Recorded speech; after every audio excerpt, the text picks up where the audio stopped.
আসসালামু আলাইকুম। আছি আপনাদের সাথে। আশা করি মহান আল্লাহর রহমতে আপনারা সবাই ভালো আছেন। প্রথমেই আমি করোনা শহীদদের আত্মার মাগফিরাত কামনা করছি। রিয়েল এস্টেট সার্ভিস হোল্ডার্স কর্তৃক আয়োজিত আগামীর অর্থনীতি ও রিয়েল এস্টেট বিষয়ক আলোচনায় আপনাদেরকে স্বাগত। আজ আমাদের সঙ্গে উপস্থিত আছেন বাংলাদেশ রিয়েল এস্টেট জগতের দুই সুনামধন্য কোম্পানির দুই আইকন। আমাদের সঙ্গে উপস্থিত আছেন কনকর্ড রিয়েল এস্টেট লিমিটেডের head of business development Mamun Abdul Kayum sir. Sir, আমাদের সঙ্গে উপস্থিত আছেন বাংলাদেশের সুনামধন্য company Suvastu properties limited officer Amit Chakraborty sir. আসসালামু আলাইকুম, আশা করি সবাই ভালো আছেন। আমিও ভালো আছি।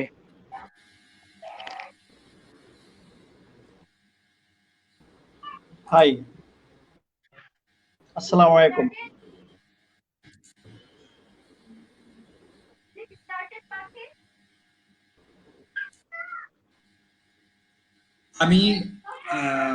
আমি আমার ফার্স্ট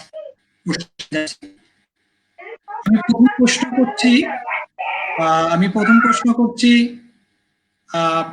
করছি আমি আব্দুল কায়ুম স্যারের কাছে। মামুন আব্দুল কায়ুম স্যারের কাছে আমার প্রথম প্রশ্ন, কোভিড-19 পরবর্তী আমাদের ইকোনমি রিশেপ পুনর্গঠন হতে কত সময় লাগতে পারে, আর আমাদের রিয়েল এস্টেট সেক্টরের প্রাণ ফিরে পেতে কেমন সময় লাগে?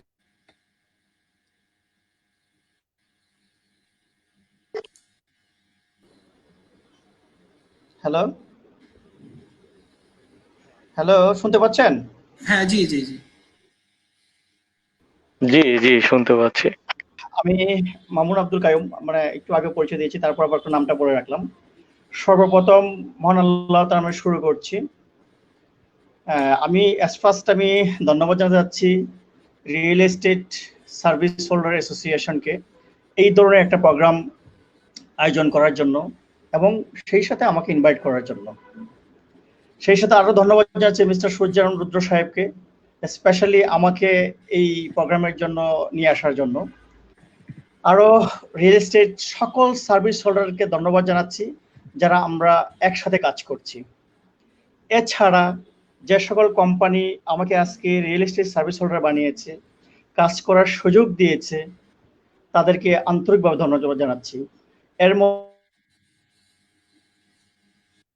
মধ্যে ইউডিডিএল, অ্যাসুরেন্স, নির, Ranks and my beloved company Concord group of company.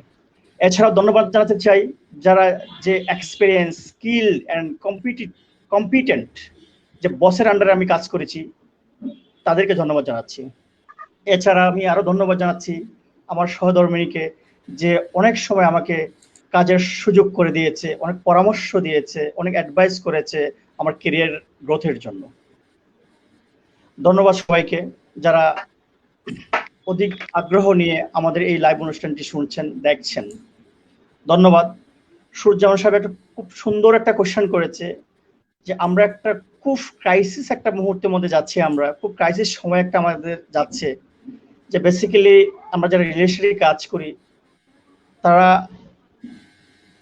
Dream নিয়ে কাজ করি, মানুষের ড্রিম, মানুষের ভালোবাসা নিয়ে কাজ করি। তবে কোভিড-19 যেটা একটা প্যান্ডামিক, এটা বৈশ্বিক একটা সমস্যা, এটি একটু লং টার্ম একটা ক্রাইসিস।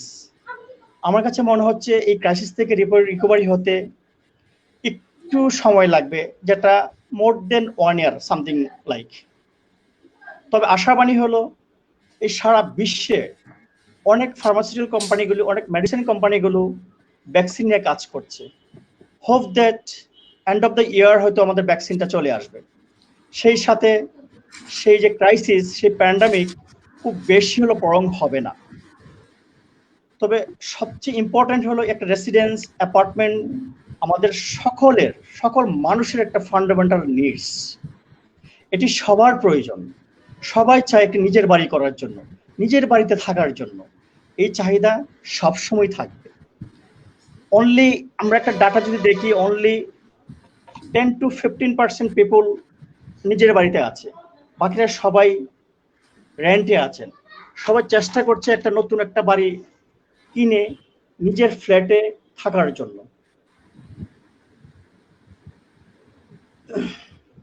তো এবং যারা ব্যবসা করছেন এবং স্টেবল আছেন, সবাই চাচ্ছে নিজের একটা অফিস, নিজের একটা শপ কেনার জন্য।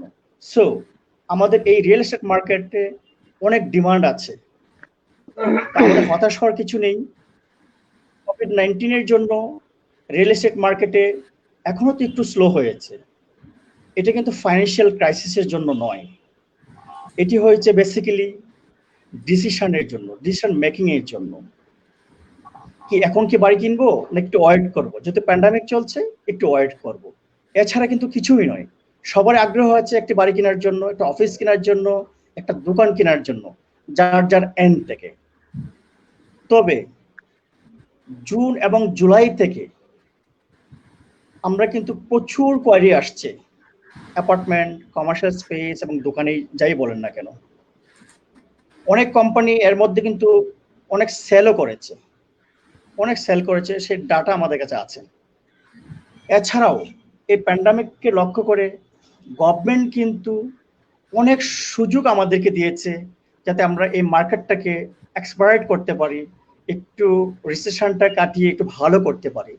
লাইক রেজিস্ট্রেশন কমিয়ে দিয়েছে, আমাদের আনসিন মানি যেটা সেটা ইনভেস্টমেন্ট করার সুযোগ দিয়েছে, তারপরে হোম লোনটাকে ইনক্রিজ করেছে, রেট অফ ইন্টারেস্ট কমেছে, যেগুলো আমাদের রিয়েল এস্টেট মার্কেটের জন্য খুবই ভালো একটা দিক, খুব ভালো কিছু নিয়ে আসবে, এটা আমরা প্রত্যাশা করছি। তবে এই ক্রাইসিসটা এখন মনে হচ্ছে যে খুব বেশি দিন আর থাকবে না, হয়তো আমরা এন্ড অফ দ্য ইয়ারে এটা রিকভারি করতে পারবো। তবে আশা রাখি খুব শর্টলি আমরা ইনশাল্লাহ রিকভারি করবো, এর চেয়ে বেশি কিছু নয় কিন্তু। হ্যাঁ, থ্যাংক ইউ রুদ্র সাহেব। থ্যাংক ইউ স্যারকে।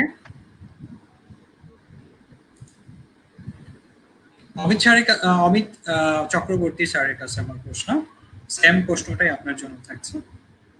কোভিড-19 পরবর্তী রিশেপ, ইকোনমিক রিশেপ কত দিনের মধ্যে চিন্তা করতে পারি, আর আমাদের রিয়েল এস্টেট সেক্টরে ফিরে পেতে আর কতদিন অপেক্ষা করতে হবে, বা কতদিনের মধ্যে আমরা এই সেক্টর প্রাণ ফিরে পাবো? আমি এই বিষয়টা নিয়ে অমিত স্যারের কাছে জানতে চাই। ধন্যবাদ রুদ্র সাহেব আপনাকে এই প্ল্যাটফর্মে আজকে এই অনুষ্ঠানে কথা বলার সুযোগ করে দেওয়াতে, এবং সবচাইতে বেশি আমি আনন্দিত যে এমন একটি টপিক নিয়ে আমরা আজকে আলোচনা করছি যা আসলে এই সময়ের সবচাইতে একটা বার্নিং টপিক বলেই আমি মনে করি, যে আগামীর অর্থনীতি ও রিয়েল এস্টেট সেক্টর।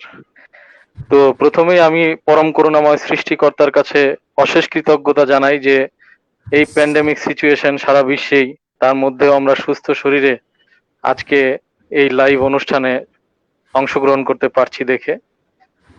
এবং আমার সহকর্মী যারা আছেন সবাইকে আমি আমার শুভেচ্ছা জানাচ্ছি, সবার সুস্বাস্থ্য কামনা করছি।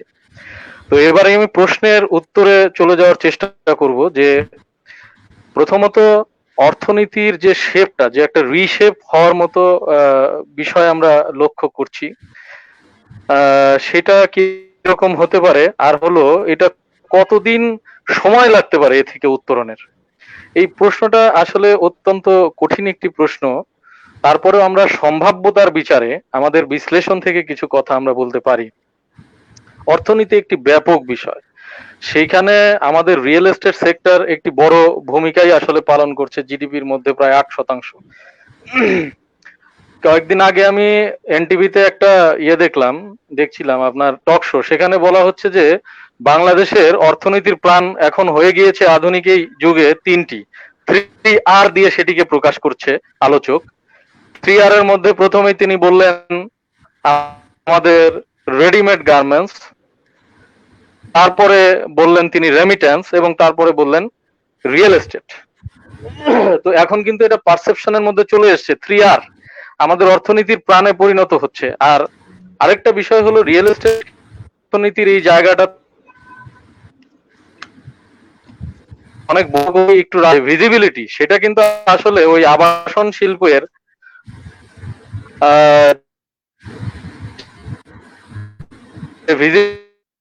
সেটা দিয়েই আসলে বলছি দৃশ্যমান হচ্ছে, এবং আমরা আরো আনন্দে উদ্বেলিত হচ্ছি, আশান্বিত হচ্ছি।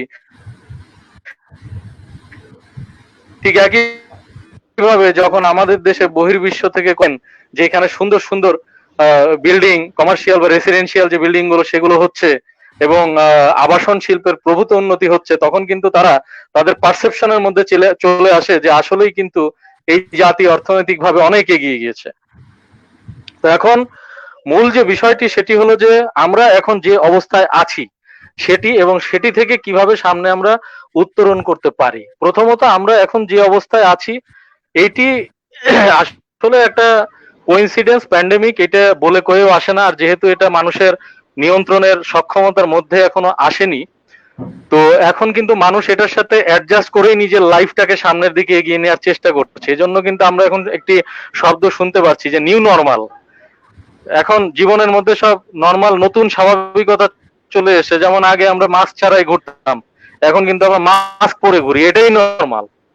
হ্যাঁ, তো এখন কথা হলো যে তাহলে রিয়েল এস্টেটের নিউ নরমালটা কি, এবং সেই রিয়েল এস্টেটের নিউ নরমালটা দিয়েই কিন্তু আগামীর অর্থনীতিতে রিয়েল এস্টেটকে তার নিজের জায়গা করে নিতে হবে, অথবা তাকে হারিয়ে যেতে হবে, বা র্যাঙ্কিং এর নিচের দিকে ওই 3R এর মধ্যে আর থাকা যাবে না আর কি।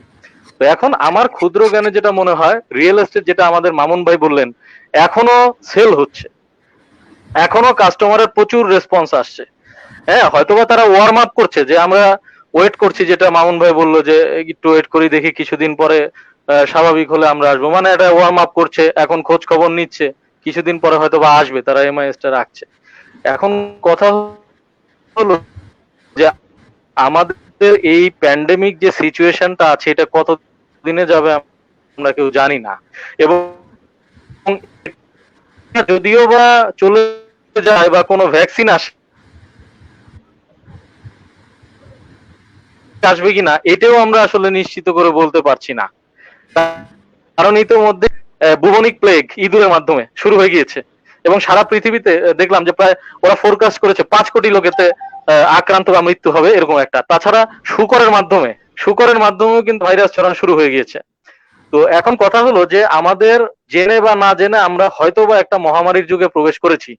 সেই মহামারীর যুগে যেমন আমাদের জীবনযাপন একটা নিউ নরমাল, নতুন স্বাভাবিকতা লক্ষ্য করা যাবে, ব্যবসায়ও তেমন নতুন স্বাভাবিকতা লক্ষ্য করা যাবে। তো রিয়েল এস্টেট এমন একটা লাক্সারি সেক্টর যেখানে আসলে নিউ নরমালে কনভার্ট করাটা, বিশেষ করে আমাদের মতো দেশে, একটু সময় সাপেক্ষ ব্যাপার। তারপরেও যে দু একটি কথা না বললেই হয় না যে কিভাবে আমরা করতে পারি। প্রথমত আমাদেরকে এখানে চলে আসতে হবে যে আমরা কিন্তু সবাই স্বাস্থ্যবিধি মেনেই এখানে কাজ করছি। এখন যে সেলগুলি হচ্ছে স্লো সেল, ভবিষ্যতেও যদি এই স্লো সেল থাকে, হ্যাঁ, ধরেন আজ থেকে 6 মাস পরে বা 1 বছর পরে, তাহলে কিন্তু আমাদের সার্ভাইভ করা টাফ হয়ে যাবে। কারণ at the end of the day ওই সেলসই কিন্তু আমাদের ব্যবসার প্রাণ, এবং ওই অর্থনীতির প্রাণ, ওই রেভিনিউ কিন্তু জেনারেট হবে আমাদের বিক্রি থেকেই জেনারেট হবে। তো এখন আমাদের বিষয়টা হলো যে আমরা এই বিক্রি আগে যে প্রসেসে করতাম, এখন নিউ নরমাল প্রসেসে সেটা আমরা কিভাবে করব। তার আগে আমাদের চিন্তা করতে হবে বিক্রির আগে, যে আজ আমরা যে পরিস্থিতি দেখছি, আমাদের দায়িত্ব হবে আগামী 5 বছরের পরিস্থিতিটাকে ভিজুয়ালাইজ করা। হ্যাঁ, যে 5 বছর পরে বা 1 বছর পরে কি হতে পারে বর্তমান পরিস্থিতির প্রেক্ষাপটে, ঠিক যেভাবে আমরা প্রবাবিলিটির অ্যাসেসমেন্ট করি। তো আমাদের এখন সময় এসেছে নতুন নতুন হয়, এবং আমাদের সমীহ পেতে হয় নতুন ইনভেস্টমেন্ট স্কিমে যাওয়া। মানুষ এখন যারা, আমি রিয়েল এস্টেটের ইনভেস্টরদেরকে আমার মতো করে 3টি ভাগে ভাগ করি। সেটা একটা হইতেছে হলো যারা নিউ হোম মেকার, যাদের এখনো কোনো পার্মানেন্ট অ্যাড্রেস নাই। দ্বিতীয়ত হলো রিপিটেড হোম বায়ার, যে একটা আছে ফ্রেন্ডস এন্ড ফ্যামিলির জন্য, আরেকটা কিনতে চায়, তার ক্যাপাবিলিটি আছে। আর থার্ড হলো তাদের কোনো কিছুই বেসিক নিড নাই, তারা হলো ইনভেস্টর। তারা ইনভেস্টমেন্ট করে একটা হাই রিটার্ন অন ইনভেস্টমেন্ট এখানে খুঁজতে চায়। এখন এই যে নিউ নরমাল সিচুয়েশন, এই নিউ নরমাল সিচুয়েশনে আমি আমার মার্কেটিং এর অভিজ্ঞতা থেকেও দেখছি যে ইনভেস্টর গ্রুপটাই এখন বেশি সক্রিয়। এই ইনভেস্টর গ্রুপটা বেশি সক্রিয় এই কারণেই প্রাইসের ক্ষেত্রে একটা বেনিফিট পাবো, বা আমরা পেমেন্টের যে শিডিউলটা আছে সেই শিডিউলের ক্ষেত্রে একটা বেনিফিট পাবো। বিভিন্ন কারণে তারা কিন্তু আমাদের যে ডিজিটাল মার্কেটিং আছে সেই ডিজিটাল মার্কেটিং এর সাথে তারা অ্যাটাচড হয়ে যাচ্ছেন। পাশাপাশি আমি নিজে যখন গুগলের কিওয়ার্ড প্ল্যানারের মাধ্যমে বা গুগল অ্যাডওয়ার্ডস এর মাধ্যমে ডেটা মাইনিং করি, যখন আমি দেখার চেষ্টা করি যে গুলশানে কয়জন খুঁজছে এই সিচুয়েশনে, গত 7 দিনের মধ্যে কয়জন গুলশানে লাক্সারিয়াস অ্যাপার্টমেন্ট খুঁজছে এই কিওয়ার্ডটা দিয়ে, অথবা কয়েকদিনের মধ্যে গত 1 মাসের মধ্যে কে গুলশানে একটা কমার্শিয়াল স্পেস বা অফিস স্পেস বা এরকম খুঁজেছে। তো এইগুলি দেখতে গিয়ে আমার মধ্যে কিন্তু অনেক ধরনের ইনসাইট এসেছে। সেই ইনসাইটটাকে আমি যদি কয়েকটা কথা মানে খুব সংক্ষেপে তুলে ধরতে চাই, যে তাহলে সেটা অলরেডি নিউ নর্মাল শুরু হয়ে গেছে। ইনভেস্টররা চিন্তা করছে যে আমার বেসিক নিড নাই, কিন্তু আমি ইনভেস্ট করব, তারপরে এইটাকে ট্রেডিং এর মতো আমি ভবিষ্যতে রিসেল করব, অথবা আমি এটার থেকে রেন্টাল রিটার্ন পাবো, বিভিন্ন রকম চিন্তা করছে। একটা ইনভেস্টর সাধারণত আমরা কি জানি যে 3টা মেজর জিনিস চিন্তা করে ইনভেস্টমেন্টের ক্ষেত্রে রিয়েল এস্টেটে। সেটা হলো প্রথমে আপনার ক্যাপিটাল অ্যাপ্রিসিয়েশন, তারপরে রেন্টাল রিটার্ন, এবং সবশেষে গিয়ে ইনফ্লেশন অ্যাডজাস্টমেন্ট। এখন এই 3টাই যদি আপনি হিসাব করেন, যে ক্যাপিটাল অ্যাপ্রিসিয়েশন আপনার এখন সব ইনভেস্টমেন্ট যদি আপনার সাথে বিট্রেও করে, আপনার প্রপার্টির ইনভেস্টমেন্ট কিন্তু বিট্রে করবে না। আপনার ব্যাংকে এখন 6% আপনার রেট হয়ে গেছে আপনার জমার এই কি বলে এফডিআর এর। তারপরে ওইদিকে যান আপনার শেয়ার বাজারে অস্থিরতা। আপনি এখন যারা আমদানি নির্ভর ব্যবসায় রত, যারা এই যে আমাদের যারা ক্লায়েন্ট আছে আমরা তো দেখছি তাদের থেকে আমদানি নির্ভর যারা, সে ওই বিভিন্ন ডাইস ইম্পোর্ট করে বা টেক্সটাইলের প্রোডাক্ট ইম্পোর্ট করে, অনেকের শিপমেন্ট আটকে গেছে, বা অনেকে এখন ওই কাঁচামালের আন্তর্জাতিক বাজারে বিভিন্ন রকম দর দাম, তারপরে এই শিপমেন্টের প্রবলেমের কারণে আটকে গেছে। হ্যাঁ, তো এখন এরাও কিন্তু চিন্তা করতেছে যে কিভাবে আমরা এখন প্রপার্টি, ভালো প্রপার্টি, রিলায়েবল কোম্পানি বিশেষ করে সেই প্রপার্টি গুলোর মধ্যে ইনভেস্ট করে একটা ভালো রিটার্ন পেতে পারি। তো যখনই এটা চিন্তা করতেছে, তখন কিন্তু আমরা যারা এই যে মার্কেটিয়ার আছি আমরা খুঁজতেছি যে কারা এগুলো খুঁজতেছে। এখন যেহেতু ফিজিক্যাল ইন্টারাকশন নাই, আমরা গুগলে যাচ্ছি, আমরা লিঙ্কডইনে যাচ্ছি, গিয়ে একেবারে সর্বাধুনিক আর্টিফিশিয়াল ইন্টেলিজেন্স দিয়ে ওদের খুঁজে বের করতেছি তাদেরকে, যে তারা কি খুঁজতেছে, কে খুঁজতেছে, তাদের আইপির মধ্যে গিয়ে তাদেরকে আমরা অ্যাড শো করতেছি, বা তাদেরকে আমরা অটোমেটিক তাদের মেইলের মধ্যে নোটিফিকেশন চলে যাচ্ছে। বিভিন্ন রকম বিষয় হচ্ছে। এখন ঘটনা হলো যে এই যে যারা এখন ইনভেস্টর গ্রুপটা, এরা এখন ওই 3টা রিটার্নের কথা চিন্তা করে they are considering it the high time for investment in real estate products. ওই যে 3টে রিটার্ন কি বললাম, যে ক্যাপিটাল অ্যাপ্রিসিয়েশন আজকে হয়তো বা এই অবস্থায় আছে, 5 বছর পরে থাকবো না, কিন্তু এখন আমি যখন ইনভেস্ট করব তখন তো আমি খুব সহজেই হয়তোবা তার পারসেপশনের মধ্যে যে আমি একটা ভালো সুযোগ সুবিধা পাবো। তারপরে রেন্টাল রিটার্ন, আর এখন আপনার ইনফ্লেশন, আপনার মুদ্রাস্ফীতি আমাদের 5% ছিল, এখন 7% চলে গিয়েছে আমাদের মুদ্রাস্ফীতি। অর্থাৎ আপনি ব্যাংকে 100 টাকা রাখলে 1 বছর পরে আপনি 93 টাকা পাবেন। এইগুলি চিন্তা করে আপনি কিন্তু ক্লিয়ারলি, আমরাই হিসাব করে দেখেছি আমাদের এখানে, যে 10%-এর উপরে কিন্তু আপনি আপনার রিটার্ন শো করতে পারছেন রিয়েল এস্টেট প্রোডাক্টে। তো এখন এইগুলি কিন্তু শুধু আমরা না, আমাদের চাইতে কিন্তু বেশি জ্ঞানী ওই ইনভেস্টররা, কারণ ওনাদের পেশাই হলো রিয়েল এস্টেটে ইনভেস্ট করা বা এগুলি নিয়ে বিভিন্ন সময়ে গবেষণার মধ্যে থাকা। তারা কিন্তু এগুলো বুঝে গেছে। তারা এগুলো বুঝে যাওয়ার ফলে আমরা যখন এদের প্রোফাইলকে প্রোফাইলিং করে, এই টিজিটাকে প্রোফাইলিং করে যখন আমরা তাদের কাছে ডিজিটাল মার্কেটিং এর মাধ্যমে পৌঁছে যাচ্ছি, তারা কিন্তু আমাদের এই আমন্ত্রণে বা আমাদের নেটে, যদি আমি বলি মার্কেটিং এর ভাষায়, এই নেটে কিন্তু তারা আসছে, আসার পরে কথা বলছে। কথা বলার পরে হয়তোবা অনেকে যে ওয়ার্ম আপ প্রসেসে আছে, এবং অনেকে আছে ইনভেস্ট করছেও। তো এখন এই ইনভেস্টররা কি চায়, তারা কি, আমি এখন খুব গুরুত্বপূর্ণ একটা কথা বলবো, সেটা হলো আমার নিজের এই কয়েকদিনের অভিজ্ঞতা থেকে, যে এরা এখন কি চাচ্ছে। আমি কয়েকজনের 10-15 জনের উপর স্টাডি করে দেখলাম, তারা এখন চাচ্ছে যে আমাদের রিয়েল এস্টেটে ইনোভেশন আসুক ইনভেস্টমেন্টের ক্ষেত্রে। আগে যেরকম একজনে একটা স্পেস ধরে কিনে নিত, হ্যাঁ, বা একটা অ্যাপার্টমেন্ট কিনে নিত, বা একটা কমার্শিয়াল স্পেস কিনে নিত, এখন এরা চিন্তা করতেছে যে না, আমি এখন মাইক্রো ইনভেস্টমেন্ট করব রিয়েল এস্টেটে। অর্থনীতির মধ্যে যেরকম আমার মাইক্রো এবং ম্যাক্রো ইকোনমিক্স আছে, এই মাইক্রো এবং ম্যাক্রো ইকোনমিক্সটা কিন্তু অর্থনীতি তো একটা ব্যাপক জিনিস, বা সেটা আমাদের ছাতা। এই ছাতার আন্ডারে যেগুলি আছে, ধরেন প্রত্যেকটা সেক্টর, ধরি আমরা রিয়েল এস্টেট তেমনই একটা সেক্টর বা ইন্ডাস্ট্রি, এই ছাতাগুলোর মধ্যেও কিন্তু ঠিক ওই রকম ভাবে মাইক্রো এবং ম্যাক্রো প্ল্যানিং আছে। তারা প্রথমে করেছে বড় প্ল্যানিং করেছে যে আমরা কিভাবে বড় একটা স্পেস নিব, পরে রিসেল করব, রেন্টাল রিটার্ন পাবো, এই সেই। এখন কিন্তু তারা মাইক্রো প্ল্যানিং করছে। এখন কিন্তু তারা চিন্তা করছে যে কিভাবে আমরা গ্রুপ ইনভেস্টমেন্টে যেতে পারি, শুনতে পাচ্ছি যে একটা 4.5 কোটি টাকার স্পেস সাপোজ আমি একা কিনতে পারছি না, আপনারা একটা কাজ করেন। এমনও আমরা দেখতে পাচ্ছি যে তারা বলতে চাচ্ছে যে ঠিক আছে আপনি আমার সমমনা 2-3 জন লোককে আমার সাথে ট্যাগ করে দেন, আমি তো 4.5 কোটি টাকা দিয়ে কিনবো না, আমি এখানেও কিনবো, আমি অমুক কোম্পানিতেও কিনবো, তমুক কোম্পানিতেও কিনবো, আমাকে গ্রুপ ইনভেস্টমেন্টের একটা সুযোগ দেন। তো যেহেতু আমাদের মাল্টিপল রেজিস্ট্রেশনের সুযোগ আছে, সো সেখানে ভালো কোম্পানিতে গ্রুপ ইনভেস্টমেন্ট অনেকেই করতে চায়।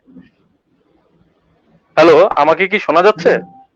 রুদ্র ভাই আপনি কন্টিনিউ করেন। রুদ্র সাহেব, রুদ্র সাহেব আবার জয়েন করেন। আচ্ছা, মানে উনি একটু মনে হয় ডিসকানেক্ট হয়ে গেছে, আপনি কন্টিনিউ করেন।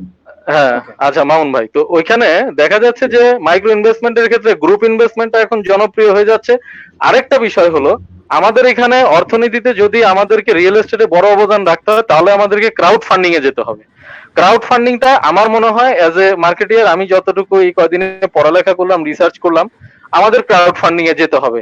ক্রাউড ফান্ডিং আমাদের দেশে ইতিমধ্যেই কিন্তু একটি স্বনামধন্য কোম্পানি, আমরা সবাই চিনি, শান্তা হোল্ডিংস, শান্তা প্রপার্টিজ কিন্তু শুরু করেছে। তারা in terms of mutual fund বা ইনভেস্টমেন্ট ফান্ডের নামে ওনারা শুরু করেছেন খুব সুন্দরভাবে, এবং এটা কিন্তু ইতোমধ্যে জনপ্রিয় হয়ে গেছে। আজকে 2 বছরের উপরে ক্রাউড ফান্ডিং এর মাধ্যমে টাকা এনে তার প্রজেক্টে এটা খাটাচ্ছে। বাট তারা ক্লায়েন্টকেও কিন্তু আবার একটা এনশিওর্ড একটা রিটার্ন দিচ্ছে, অ্যাসিওর্ড রিটার্ন, যে আপনি 10% বা 10.5% এটা পাবেনই, আমাদের লাভ হোক আর লস হোক। তখন কি হচ্ছে, তখন হচ্ছে যে শেয়ার মার্কেটে যে ইনভেস্ট করে সে চিন্তা করতেছে যে আজকে শান্তার মতো একটা কোম্পানি, অথবা ধরেন সুবাস্তুর মতো একটা কোম্পানি, অথবা ধরেন কনকর্ডের মতো একটা কোম্পানি যদি এরকম একটা সুযোগ দেয় যে তারা আমার থেকে টাকা নিবে এবং সেটা গভর্নমেন্টের এসটিসির মাধ্যমে, সিকিউরিটি এক্সচেঞ্জ কমিশনের মাধ্যমে মিউচুয়াল ফান্ড নীতিমালা অনুসরণ করে এবং অনুমোদন নেওয়ার পরে, এবং তারপরে আমাকে একটা এনশিওর রিটার্ন দেবে, তাহলে আমার সমস্যা কি? বিভিন্ন মেয়াদে সেটা হচ্ছে। তো ওনারাও নিশ্চয়ই এটি স্টাডি করেছে, আমি যেমন স্টাডি করেছি, আমি দেখছি যে ওনারা কিন্তু এখান থেকে ভালো রেসপন্স পাচ্ছেন, যে 3,000 টাকা থেকে শুরু করে ওনাদের এখানে কোটি টাকা ইনভেস্ট করার কিন্তু ফ্যাসিলিটিস রয়ে গিয়েছে। তেমন আমি ধরি যে একজন একটা 4 কোটি টাকার অ্যাপার্টমেন্ট কিনে আপনার কোম্পানিতে ইনভেস্ট করলো, তো সেখানে যদি 100 জন লোক 1 লাখ টাকা করে ইনভেস্ট করে তাহলে কত টাকা হয়? তো এই যে বিষয়টা ওনারা শুরু করেছেন, আসলে শুরু করেছেন মিউচুয়াল ফান্ড দিয়ে, কারণ বাংলাদেশে এই নীতিমালাটি আছে ইতিমধ্যেই। তো এই জন্য ওনারা ক্রাউড ফান্ডিং এর এই অংশটি নিয়ে শুরু করেছেন। বাট আমরা যদি যে দেখি দুবাইয়ের পৃথিবী বিখ্যাত ক্রাউড ফান্ডিং রিয়েল এস্টেটের, আমরা যে কেউ অনলাইনে ঢুকে এটি দেখতে পারবো, smartcrowd.com। সরি, আমি আবার বলি, smartcrowd.com। এই smartcrowd.com এর মধ্যে যদি আমরা গিয়ে দেখি কত সুন্দর মডেলটা কিরকম, যে ধরেন সাপোজ আজকে আমার সুবাস্তুর উদাহরণ দিই, সুবাস্তু প্রপার্টিজের একটা কমার্শিয়াল প্রপার্টি আছে ধরেন 7 মসজিদ রোডে। তো আবার আমার আরো বহুত প্রোডাক্ট আছে। তো এই স্মার্ট ক্রাউডের মধ্যে যারা এনলিস্টেড হয় ওটা সরকারি ভাবে এবং ওইখানে গভর্নমেন্টের একজন প্রশাসকও থাকে, যাতে কেউ প্রতারিত না হয়, কোনো সাধারণ মানে বিনিয়োগকারী। তো যাই হোক, এরকম বহু কোম্পানি নীতিমালা মেনে সেই স্মার্ট ক্রাউড ওয়েবসাইটের মধ্যে, ক্রাউড ফান্ডিং এর ওয়েবসাইটের মধ্যে তাদের প্রজেক্টকে শোকেস করে। তো শোকেস করার পরে যারা ইনভেস্টর আছে, বিভিন্ন দেশের ইনভেস্টর, খালি ওই দেশেরই না, আমাদের দেশে হয়তো বা এখন এই সুযোগটা একটু সীমিত, আমাদের দেশীয় ইনভেস্টররা এই সুযোগটা প্রাথমিকভাবে বেশি নিতে পারবে।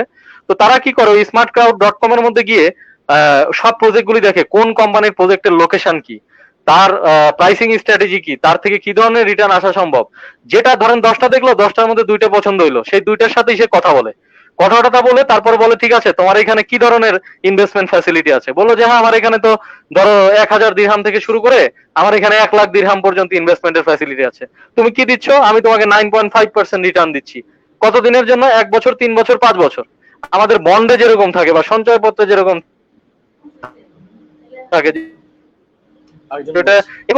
সাথে সাথে কিন্তু আপনার ওই স্মার্ট ক্রাউডে ওই প্রজেক্টের আওতায় তিনি কিন্তু পেমেন্ট করে দিচ্ছেন এবং নির্দিষ্ট সময় পরে সে কিন্তু ওই টাকাটা পেয়ে যাচ্ছে। তো আজকে আমাদের যারা উদ্যোক্তা আছে, যা আমরা তো এমপ্লয়ি, যারা উদ্যোক্তা আছে, উদ্যোক্তাদের পেইনটা কি? আমাদের রিয়েল এস্টেট উদ্যোক্তাদের একটা বড় পেইন হলো high cost fund, high cost fund নিয়ে তাদেরকে ব্যবসা করতে হয়। হ্যাঁ, এই জন্য তারা সবসময় চেষ্টা করে লো কস্ট ফান্ড সোর্সিং এর জন্য। কিন্তু দুর্ভাগ্যজনক ভাবে আমাদের দেশে লো কস্ট ফান্ড সোর্সিং করাটা ব্যবসায়ীদের জন্য একটু কষ্টকর, because of the high interest rate from different bank and non banking financial industry companies. তো এখন সেক্ষেত্রে যদি ক্রাউড ফান্ডিং এর মতো জিনিস হয়, যেখানে আজকের এই প্যান্ডেমিক সিচুয়েশনে ইনভেস্টর ছাড়া সাধারণ যারা মানুষ আছে তারা কিন্তু একটা হাইবারনেশনে গেছে, এবং আবারও যদি একের পর এক প্যান্ডেমিক আসে তারা কিন্তু আবারও হাইবারনেশনে যাবে। কিন্তু তাই বলে কি তারা তাদের ফিউচার যে ভবিষ্যতের নিরাপত্তার কথা চিন্তা করে আর্থিক বিনিয়োগ করবে না? অবশ্যই করবে। তো যে আগে হয়তোবা 2-2.5 কোটি টাকা দিয়ে একটা ফ্ল্যাট কিনতো, এখন তার চাকরি বাকরিতে একটু সমস্যা বা তার ছোটখাটো ব্যবসা করতে একটু সমস্যা, সে সেটা কিনবে না, হয়তোবা আগামী 2-3 বছরেও কিনবে না। বাট তাকে যদি আপনি বলেন যে ভাই আপনি ফ্ল্যাট না কিনলেন, আপনি ভাড়াই থাকলেন, কিন্তু আপনি আজকে ক্রাউড ফান্ডিং এ এসে এখানে যদি 1 কোটি টাকা ইনভেস্ট করেন, আপনি তো মান্থলি যে রিটার্নটা পাচ্ছেন সেটা তো কোথাও পাবেন না। তো ওরকম যদি আপনার 100 জন কোম্পানিতে 1 কোটি টাকা করে রিটার্ন ইনভেস্টমেন্ট করে, তাহলে কি পরিস্থিতি তৈরি হবে? অর্থাৎ আমাদের এখন শান্তা প্রপার্টিজ আজকে যে মিউচুয়াল ফান্ডটা করেছে সেটাকেই যদি শেপ আপ করে সরকারের কাছে পলিসি অ্যাডভোকেসি করে আমরা তাদেরকে বুঝাতে পারি যে আজকে দুবাইয়ে স্মার্ট ক্রাউড, ভারতে REIT real estate investment trust, যেটা সর্বজন আজকে প্রশংসা লাভ করেছে, রিয়েল এস্টেট ইনভেস্টমেন্ট ট্রাস্ট, এই ইনভেস্টমেন্ট ট্রাস্টের মাধ্যমে আজকে যার একটা ফ্ল্যাট কেনার সামর্থ্য নাই সে কিন্তু একটা ওই নির্দিষ্ট প্রজেক্টের এগেইনস্ট ইনভেস্টমেন্ট করে তার থেকে একটা বেনিফিট পাচ্ছে। তো আমরাও যদি চেষ্টা করি যে ভারতের মতো রিয়েল এস্টেট ইনভেস্টমেন্ট ট্রাস্ট অথবা দুবাইয়ের মতো স্মার্ট ক্রাউড ফরম্যাটে গিয়ে ইনভেস্টর ইনভেস্ট করলো, পাশাপাশি ছোট ছোট ইনভেস্টমেন্ট আনার জন্য আমরা যদি ক্রাউড ফান্ডিং এ যাই, তাহলে অর্থনীতিতে রিয়েল এস্টেট আমার মনে হয় প্রথম অবস্থানে চলে আসতে পারে, 1 নম্বর অবস্থানে আসা সম্ভব। কারণ বিশ্বব্যাপী রেমিটেন্স এখন যে অবস্থা, অনেক দেশ থেকে কর্মী ফেরত দিচ্ছে, বিভিন্ন রকম সিচুয়েশন আছে, এটা হয়তো বা 2-1 বছর কন্টিনিউ করতে পারে, বিভিন্ন রকম প্যান্ডেমিক একের পর এক আমরা খবর পাচ্ছি। ওইদিকে রেডিমেড গার্মেন্টস, অনেকেই কিন্তু আমাদের এখন অর্ডার ক্যান্সেল করে দিচ্ছে, কেউ কেউ আবার অর্ডার ঠিক মতো করছে, বা আমাদের এখানে প্রোডাকশন বিভিন্ন রকম জটিলতা রয়ে গেছে, আর যারা কাজ করবে তারা যদি সংক্রমিত হয়ে যায় তো বিশাল একটা বিষয়। তো আমি সার্বিকভাবে এই প্রশ্নের উত্তরটা এখন এইভাবেই শেষ করতে চাই যে নিউ নরমালের সাথে অভ্যস্ত হতে হলে অর্থনীতির নতুন ধারায় রিয়েল এস্টেটকে নতুন নতুন ইনভেস্টমেন্ট স্কিমে আসতে হবে, এবং সেলস এবং মার্কেটিং এর ক্ষেত্রে বিষয় আরো আমরা হয়তো বলবো। তো নতুন নতুন যে পলিসি অ্যাডভোকেসি গুলো আছে সেগুলো আমাদেরকে কিন্তু real estate service holders platform থেকেও আমরা করতে পারি।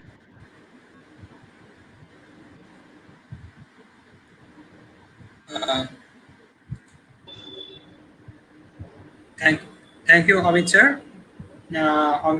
Thank you Amit sir. আমি এখন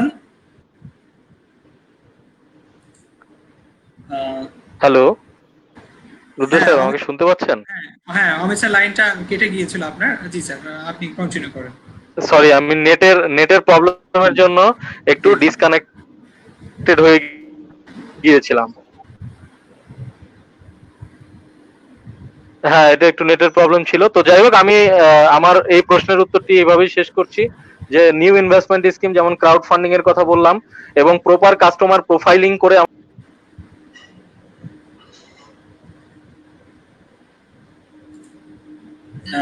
আমরা অমিত স্যারের কানেকশনটা হারিয়ে ফেলেছি। আমি এই মুহূর্তে আমি মামুন স্যারের কাছে আমি জানতে চাই, জিজ্ঞেস করতে চাই, করোনা পরবর্তীতে আমাদের রিয়েল এস্টেট সেক্টরে আমাদের যে করোনা পরবর্তীতে আমাদের রিয়েল এস্টেট সেক্টরের যে কাস্টমার গুলো আছে তাদের রুচিবোধের কোনো পরিবর্তন হবে কিনা? অমিত স্যার, ওকে, আপনি এসেছেন, আপনি কন্টিনিউ করেন, আপনি শেষ করেন, দেন আমি প্রশ্নে যাই। হ্যাঁ, মামুন ভাই বলবে? না, আপনি শেষ করেন, তারপর আমি জি, প্রশ্নটা তাহলে আরেকবার একটু প্লিজ, এখানে ভেঙে ভেঙে যাচ্ছিল। আমি প্রশ্নটা করেছিলাম মামুন স্যারকে, যেহেতু আপনি চলে এসেছেন তাহলে আমি মামুন স্যারকে প্রশ্ন করি, দেন আবার আপনার কাছে আসবো। আচ্ছা আচ্ছা, ঠিক আছে, তাহলে ওই প্রশ্নের উত্তরটা তো আমি মোটামুটি দিয়ে দিলাম যে করোনা পরবর্তী বা করোনা চলাকালীন বা প্যান্ডেমিক চলাকালীন সময় কিভাবে করব। জি জি জি, মামুন স্যারের কাছে আমার আমার প্রশ্ন, যে আমাদের করোনা পরবর্তীতে আমাদের রিয়েল এস্টেট সেক্টরের কাস্টমারদের চাহিদার কোনো পরিবর্তন আসবে কিনা? যেমন অনেক কাস্টমারই চিন্তা করতে পারে যে আমি হাই রাইজ বিল্ডিং এ অনেক পরিবার একসঙ্গে বসবাস করব না, আমি আমার নিজের জায়গার উপর আমি একটা ডুপ্লেক্স বা ট্রিপ্লেক্স করে আমি বসবাস করব, এতে দেখা যাচ্ছে আমার পরিবার সেফ থাকবে, আমার পরিবার ভবিষ্যতে যদি এরকম কোনো মানে মহামারী আসে তাহলে আমার পরিবার সেফ থাকবে। তো এইরকম কোনো কাস্টমারের মধ্যে চিন্তাধারা আসবে কিনা, তো এই বিষয়টা নিয়ে একটু মামুন স্যারের কাছে জানতে চাই।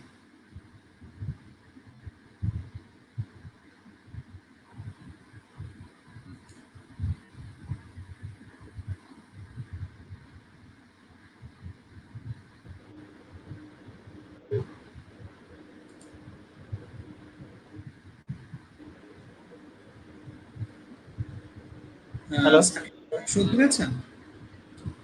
জি রুদ্র, শুনতে পাচ্ছি। জি জি জি ভেরি গুড একটি জি কোয়েশ্চেন, শুনতে মানে পাচ্ছি। খুব মানে মজার একটা প্রশ্ন আপনি করেছেন। বেসিক্যালি অ্যাপার্টমেন্ট বিল্ডিং এ কোভিড-19 এটা তো টেম্পোরারি একটা ইস্যু, মানে একটা টেম্পোরারি একটা প্যান্ডামিক। অ্যাপার্টমেন্ট বিল্ডিং এ মানে ডুপ্লেক্স বা ট্রিপ্লেক্স নিজের বাড়ি, আপনি যাই বলেন না কেন, তার চেয়ে অ্যাপার্টমেন্টে থাকার মজাই কিন্তু একটা আলাদা। এর মধ্যে বেশ কিছু কারণও রয়েছে, কেন মজা তার কিছু বেশ কিছু কারণও রয়েছে। কারণ আমি যদি কিছু জিনিস আপনাকে বলি, সেটা হলো লো মেইনটেনেন্স কস্ট। সব শুনতে পাচ্ছেন? জি জি জি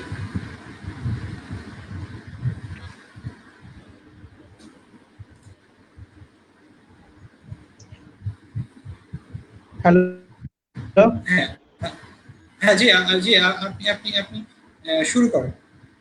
হ্যালো। জি আমরা শুনতে পাচ্ছি, আপনি শুরু করেন। জি শুনতে পাচ্ছি মামুন ভাই।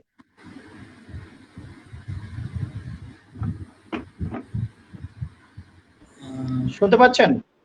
জি জি জি আমরা শুনতে আমি যেটা পাচ্ছি। বলতে চাচ্ছিলাম যে অ্যাপার্টমেন্ট আমি প্রচুর যাই হোক না কেন, জি আপনি জি খুব দ্রুত সমাধান পাচ্ছেন, দ্রুত সলভ হয়ে যাচ্ছে।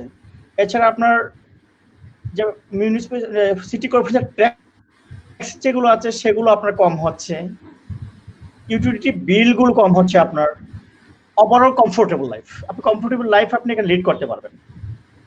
সো কোভিড-19 এর কারণে স্পেশালি কাস্টমারদের মানে নেগেটিভ কোনো মাসালা হবে এটা আমি কোনোভাবেই মনে করি না। সুতরাং এটা আমাদেরকে রিয়েল এস্টেট মার্কেটে খুব বেশি ইম্প্যাক্ট করবে না। আর যেটা আপনি বলছেন ডুপ্লেক্স ও ট্রিপ্লেক্সের ব্যাপারে, ওটা কাস্টমার গ্রুপ আবার ডিফারেন্ট কাস্টমার গ্রুপ, ওটা নিয়ে আমাদের বেশি চিন্তা করার কারণ নেই।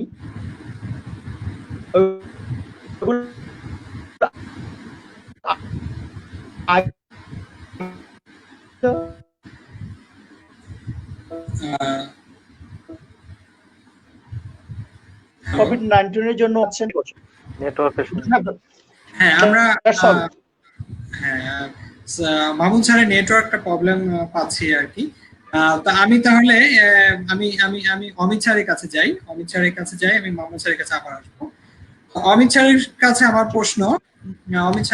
আমার প্রশ্ন, যে করোনা পরবর্তীতে আমাদের রিয়েল এস্টেট কাস্টমারদের মধ্যে কি কি মানে চাহিদাগত পরিবর্তন আসবে, একটু যদি বিস্তারিত বলতেন। চাহিদার বিষয় যেটা আছে, রেসিডেন্সিয়ালের ক্ষেত্রে চাহিদার খুব যে একটা পরিবর্তন আসবে আমার সেটা মনে হয় না। তবে হ্যাঁ, একটা বিষয় আমার যেটা মনে হয় যে তারা হয়তো বা আগে যে ল্যাভিশ যে স্পেস গুলি নিয়ে চিন্তা করতো যে আমরা অনেক বড় স্পেসে থাকবো, একটা গ্রুপ চিন্তা করতো, সেই স্পেসটার ক্ষেত্রে তারা হয়তো বা এখন চিন্তা করবে যে সাপোজ গুলশানে এখন আমি একটা 4200 স্কোয়ার ফিটের অ্যাপার্টমেন্ট কিনবো নাকি একটা 1800-2000 ফিটের স্কোয়ার ফিটের অ্যাপার্টমেন্ট কিনে সেখান থেকে আমি একটা বেটার রিটার্ন পাবো। ওই দেখা যাচ্ছে যে 2200 স্কোয়ার ফিটের অ্যাপার্টমেন্ট কিনে ভাড়া দিয়ে সে যে টাকা পাচ্ছে হয়তোবা 2500, 2700, 2800 স্কোয়ার ফিটের সেই টাকাই পাচ্ছে। তো আমরা এখন দেখছি অনেকে বাজেট করে আসতেছে, বাজেট করে এসে বলতেছে যে আমি 3.5 কোটি টাকার মধ্যে গুলশানে অ্যাপার্টমেন্ট চাই, অথবা আমি ধানমন্ডিতে এতর মধ্যে চাই, একটা বাজেট করে চলে আসতেছে। তো এইটাকে আমরা বলতে পারি যে তারা একটা অ্যাফোর্ডেবল লাক্সারি চাচ্ছে, তারা লাক্সারি চাচ্ছে, but that has to be affordable. এখন এই অ্যাফোর্ডেবল লাক্সারি নিয়ে কিন্তু আমাদের অনেক কিছু চিন্তা করার বিষয় আছে। যেরকম তাদেরকে যদি অ্যাফোর্ডেবল লাক্সারি দিতে হয়, তাহলে ফিটিং ফিক্সচার থেকে শুরু করে আপনার কনস্ট্রাকশন, আপনার ডিজাইন, অনেক কিছুর মধ্যেই কিন্তু আমাদের সেই টোটাল ডিজাইন থিঙ্কিং এর বিষয়টা আমাদের চলে আসতেছে। যেমন আমাদের এখন সময় আসছে, হয়তো বা করোনা পরবর্তী যে সময়টা আসবে, আমাদের অ্যাজাম্পশন আমরা জানি না, সেখানে কিন্তু আমাদের টার্গেট ভ্যালু বেসড আমাদের ডিজাইন করতে হবে। Target value based design, TVD যেটাকে আমরা বলি। অর্থাৎ ওই এরিয়ায় একটা মানুষের ক্রয় ক্ষমতা সাধারণত কিরকম বা অতীতে কিরকম তারা কিনেছে, এরকম একটা এভারেজ করে তারপরে আমাদের প্রাইসিং করতে হবে। আমরা যদি চিন্তা করি যে না, আসলে আমরা খুব বেশি লাক্সারি অফার করব, আগের মতো আমরা ইমপ্রেশন দিয়ে বিক্রি করব, সেই সময়টা আর নাও থাকতে পারে। এখন হয়তো বা সে লাক্সারি বা ইমপ্রেশন থেকে সরে গিয়ে সে বাজেটের দিকে আসতে পারে, যে আমার এখন একটা ফেয়ার লেভেলে দরকার এবং ওই লোকেশনে দরকার, সেখানে আমার একটা ভ্যালু আছে। সো সে টিভিডি করে টার্গেট ভ্যালু বেস ডিজাইন করে আমাকে এই প্রাইসের মধ্যে যে দিতে পারবে সেটা। যেমন আমরা কিছুদিন আগে আমাদের কোম্পানির প্ল্যাটফর্ম থেকেই আমরা একটা সার্ভে করেছিলাম, কোন এরিয়ায় কি ধরনের প্রাইস এক্সপেক্ট করে মানুষ, কি ধরনের ফিচার্স অ্যামেনিটিস এক্সপেক্ট করে। 1450 মতো আমাদের ডেটা এসেছিল। হ্যাঁ, তো সেখান থেকে কিন্তু আমরা মোটামুটি বুঝে গিয়েছি যে গুলশান, বনানী, বারিধারা বা যে এই যে এরিয়াগুলো আছে প্যান্ডেমিক সিচুয়েশনের মধ্যেই, তো তাদের পারসেপশনের মধ্যে কিন্তু এখন টার্গেট ভ্যালু বেসড ডিজাইনটা চলে এসেছে। তো আমার মনে হয় এখন এই কোম্পানিগুলোর মধ্যে আমাদের সবাইকেই এখন একটা করে R&D সেল করা উচিত। ডিজাইনের যেমন একটা রিসার্চ আছে, সেলস মার্কেটিং এর একটা রিসার্চ আছে, ঠিক কনস্ট্রাকশনের আছে, ঠিক সেইভাবে আমি মনে করি ইন্টিগ্রেটেড ওয়েতে বিজনেসের জন্য একটা রিসার্চ দরকার, যে আমার প্রোডাক্ট ফর্মুলেশন বা প্রোডাক্ট ডিজাইন বা রিডিজাইনিং এর ক্ষেত্রে বর্তমান সিচুয়েশনে আসলেই আমাকে এখন কি করণীয়।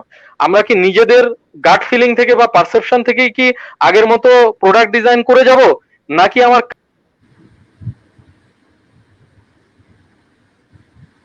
আমরা অমিত স্যারের কানেকশনটা হারিয়ে ফেলেছি। আমি মামুন স্যারের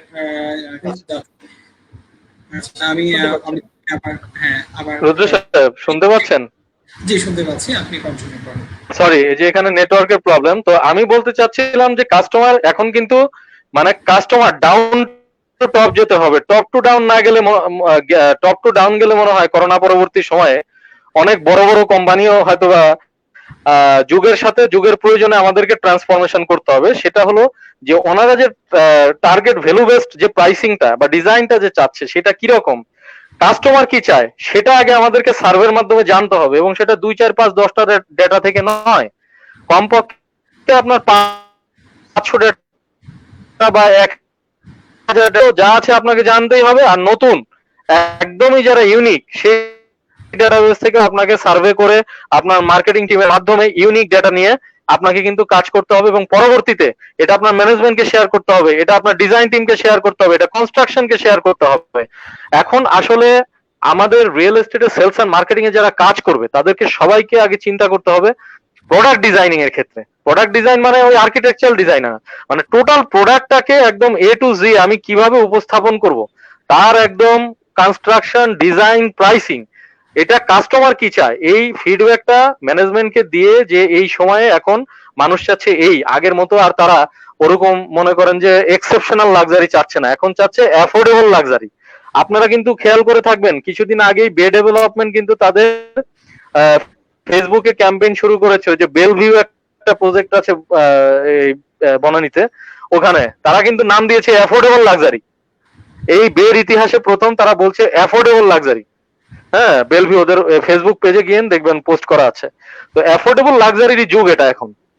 এখন আপনাকে লাক্সারি দিতে হবে, but that has to be affordable. এবং অ্যাফোর্ডেবল কিভাবে করা সম্ভব, যখন আপনি টার্গেট ভ্যালু বেস ডিজাইন করবেন। যেমন আপনার হয়তোবা কোথাও ফুল ফেয়ার ফেস না দিয়ে আপনি হাফ ফেয়ার ফেস দিতে পারেন, কোথাও হয়তোবা আপনি ওই যে বিদেশ থেকে আর্কিটেক্ট না এনে আমাদের দেশেরই স্বনামধন্য আর্কিটেক্ট দিয়ে আপনি ডিজাইন করাতে পারেন। হ্যাঁ, কোথাও হয়তো বা আপনি ইসে অমুক দেশ থেকে ফিটিংস না এনে আমাদের দেশে এখন যে উন্নত জিনিসগুলো হয়েছে তার কিছু অংশের মধ্যে সেটাকে দিয়ে আপনি অ্যাডজাস্ট করতে পারেন। তো এরকম বিভিন্ন বিষয় আছে কনস্ট্রাকশনের ক্ষেত্রে। কনস্ট্রাকশনের ক্ষেত্রে এখন অনেক ধরনের টেকনোলজি আসছে। তো এই বিষয়গুলো কিন্তু মার্কেটে আমরা যাই, হ্যাঁ, বা যারা সেলস পার্সন আছে বা মার্কেটিং এর যারা রিসার্চ করে, এই বিষয়গুলো কিন্তু তুলে ধরতে হবে ম্যানেজমেন্টের কাছে। তো এটা করোনা পরবর্তী সময়ে টিভিডির সময় আসবে আমার মনে হয়, target value based design and pricing.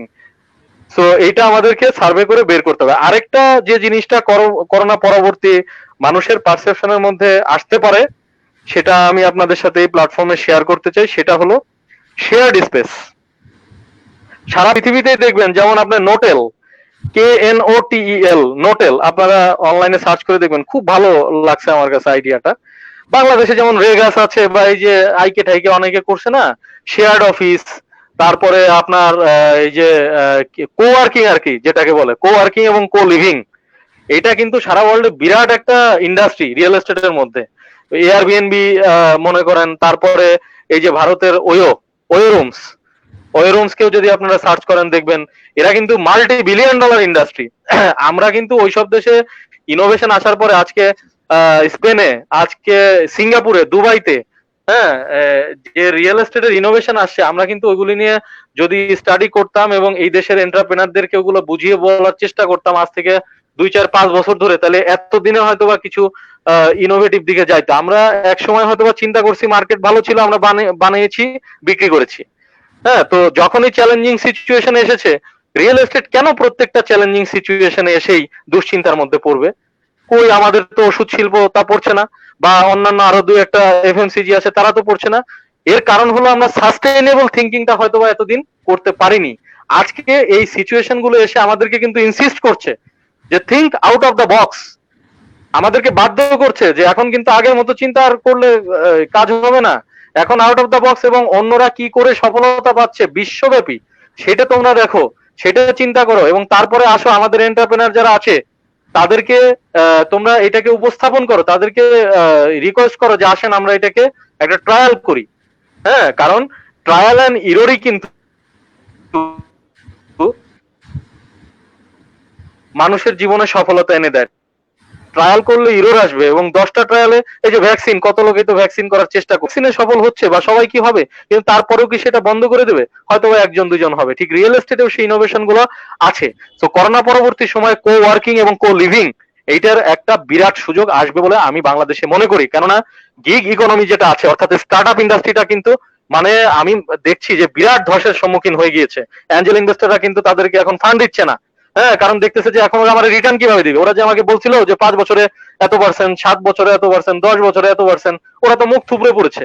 হ্যাঁ, তো এখন কি করবে? এখন কিন্তু অনেকেই যেমন আমরা দেখছি অনেক ট্যাক্স প্র্যাকটিশনার, অনেক লয়ার, তারপরে মনে করেন ছোট ছোট ট্রাভেল এজেন্সি, তারপরে ধরেন যারা ওই যে আইটিতে বিভিন্ন নিজেরা সফটওয়্যার ডেভেলপ করে, অনেকেই কিন্তু গুলশান, বনানী, বারিধারা, ধানমন্ডির মতো এরিয়াতে অফিস পার স্কোয়ার ফিটে 120, 30, 40 টাকা, 70 টাকা দিয়ে নেওয়ার মতো কিন্তু তাদের ক্ষমতা নাই। হ্যাঁ, বাট এরা কিন্তু গুলশানে তাদের কাস্টমারের টাচে থাকতে চায়, এবং করোনা পরবর্তী সময়ে এদের পরিমাণ কিন্তু আরো বেড়ে যাবে, কারণ তখন অনেকে হয়তোবা দেখা যাবে যে নিজের স্বাবলম্বী হওয়ার জন্য একটা ছোট্ট স্পেস চাইবে, একটা শেয়ার্ড স্পেস চাইবে। তো আজকে যদি আমরা আমাদের কাস্টমারকে বুঝাতে পারি যে স্যার আমার যে 4000 স্কোয়ার ফিট এখানে আছে, মানে আমি একটা উদাহরণ দিচ্ছি, এই 4000 স্কোয়ার ফিট আপনি যদি কেনেন, 4000 স্কোয়ার ফিট আপনি কিনবেন 1 লাখ, আপনি কিনে এই 4000 স্কোয়ার ফিটকে আপনি 40 ভাগে ভাগ করেন না, অসুবিধা কি? আপনি এটাকে বলে হট ডেস্ক ক্যালকুলেশন, এক একটা ডেস্ক ওয়াইজ হিসাব করতে হয়। কোওয়ার্কিং ইন্ডাস্ট্রিতে, রিয়েল এস্টেটে এটাকে বলে হট ডেস্ক ক্যালকুলেশন। একটা ডেস্ক ওয়াইজ যিনি হট ডেস্ক মানে কো ওয়ার্কিং স্পেস ভাড়া দেন, তিনি হিসাব করেন যে একটা ডেস্ক ওয়াইজ আমার প্রফিট কত। দেখা যায়, আমি হিসাব করে দেখেছি গুলশানে একটা আমাদের 4200 স্কোয়ার স্পেসে আমরা দেখেছি এক একটা হট ডেস্ক আমরা 25,000 টাকা করে মান্থলি ভাড়া দিতে পারি। ছোট্ট ছোট্ট জায়গা, এক একটা হয়তো বা মনে করেন যে আপনার 30 স্কোয়ার ফিট, এরকম মানে ছোট্ট একটা চেয়ার টেবিল, একটা চেম্বার করার মতো, এরকম আর কি। সো করোনা পরবর্তী সময়ে আমি জানি না, আমরা কেউই জানি না কোথায় কি হবে, কেন কি হবে, আমরা তো সেই অত না, বাট আমরা কিন্তু ইন্টারন্যাশনাল যে এরাটা রিয়েল এস্টেটে কোথায় কি হচ্ছে এগুলো দেখে আমাদের বুঝতে হবে, এবং বর্তমান যে অবজারভেশন অবজারভেশন থেকে ইনসাইট ডেভেলপ করতে হয়, ইনসাইট থেকে আমাদের আইডিয়া আসছে, আর আইডিয়া থেকে আমাদের অ্যাকশন প্ল্যানটা তৈরি করতে হয়। তো সেই অবজারভেশন থেকে আমি বলছি করোনা পরবর্তী সময়ে দুইটা জিনিস খুব আমার মনে হয় চাহিদা হবে। একটা হলো TBD, target value base design and pricing, আর দ্বিতীয়টা হলো কো ওয়ার্কিং এবং কো লিভিং।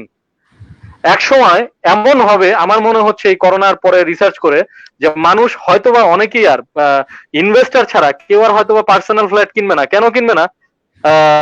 আফটার হ্যান্ড ওভার যে ফ্যাসিলিটিস ম্যানেজমেন্টের ঝামেলা, সেটার জন্য অনেকেই আছে এখানে কিনে বিদেশ চলে গেছে, প্রপারলি মেনটেনও করতে পারে না। অথবা দেখা গেছে যে কিছুদিন আগে খবর দেখলাম যে সে আমেরিকায় আছে, 3 দিন ধরে চোর তার বাসায় গিয়ে খাওয়া দাওয়া করতেছে।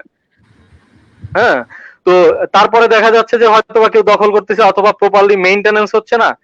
এমন একটা সময় আসবে যে মানুষ এতটা ব্যস্ত হবে যে আজকে সে চিটাগাং থাকবে, কালকে ঢাকা থাকবে, পরশুদিন চাঁদপুর, পরশুদিন তো কালকে থাকবে থাইল্যান্ড, কালকে থাকবে সিঙ্গাপুর, কালকে থাকবে আমেরিকা, এমন থাকবে। তখন কেউই কিন্তু তার প্রপার্টিকে মেইনটেইন করার মতো অবস্থায় থাকবে না। তো করোনা পরবর্তী সময়ে আরেকটা জিনিসের চাহিদা বলি, সেটা হলো ফ্যাসিলিটিস ম্যানেজমেন্ট। প্রপারলি স্বাস্থ্যবিধি মেনে যদি আমার সব বিল্ডিং গুলোকে রাখতে হয়, তাহলে ফ্যাসিলিটিস ম্যানেজমেন্ট এনশিওর করতে হবে।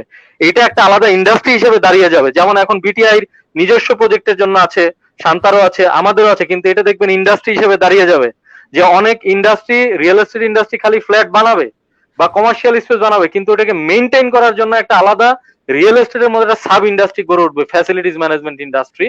এবং সেখানে এটা কিন্তু একটা অন্যান্য দেশের মতো, যেমন আপনাকে আমি বলি, বাংলাদেশে কোনো একটি প্রতিষ্ঠান ইন্ডিয়া থেকে এসে স্ট্যান্ডার্ড চার্টার্ডের সবগুলো ব্রাঞ্চের আপনার ফ্যাসিলিটিস ম্যানেজমেন্টের দায়িত্ব নিয়ে নিল 1 মাসের মধ্যে।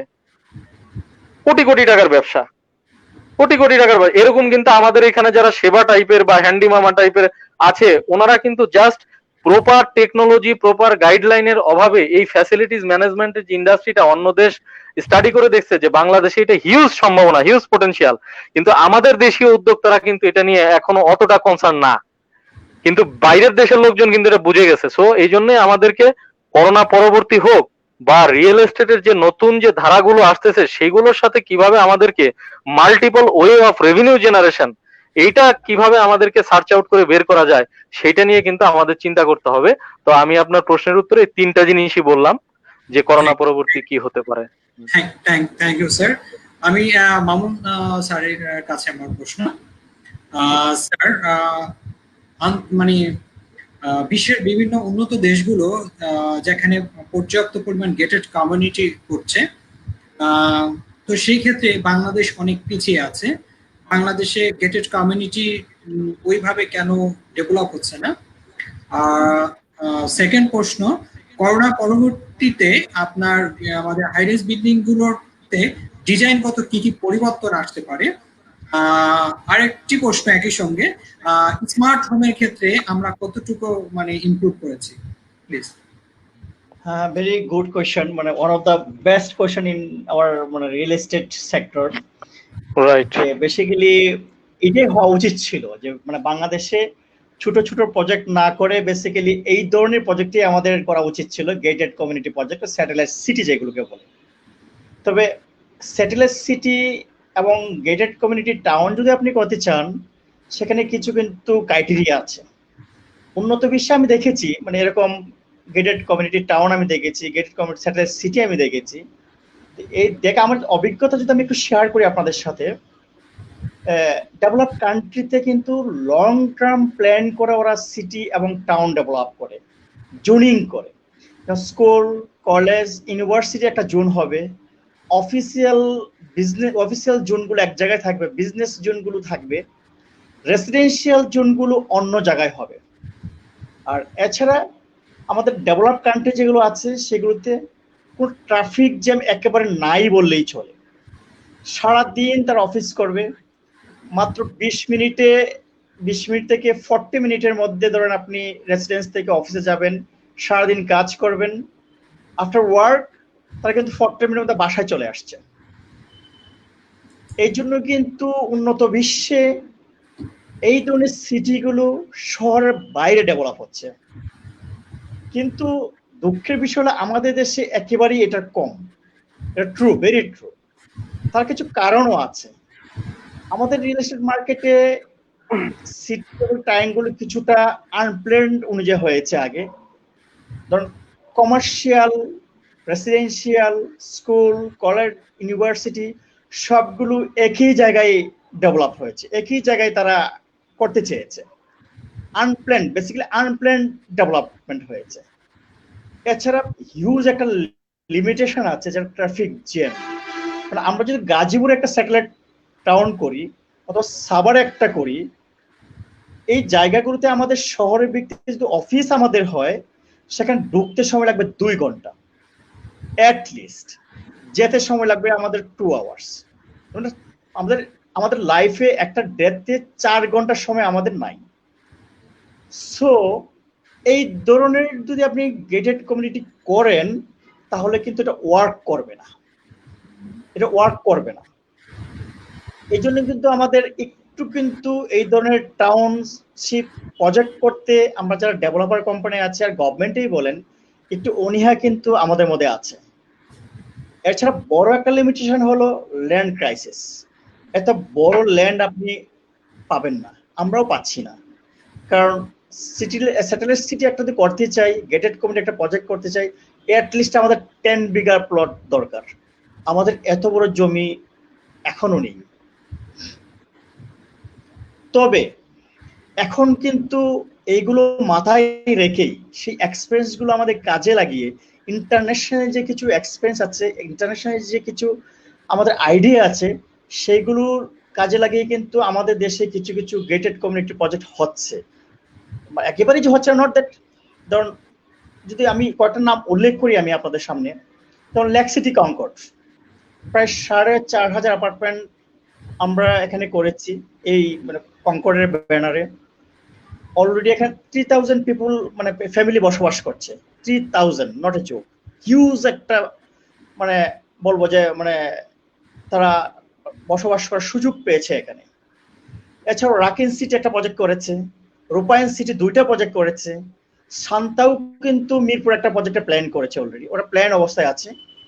এছাড়াও আরো একটা কোম্পানি কিন্তু প্ল্যান করছে এই ধরনের স্যাটেলাইট সিটি করার জন্য।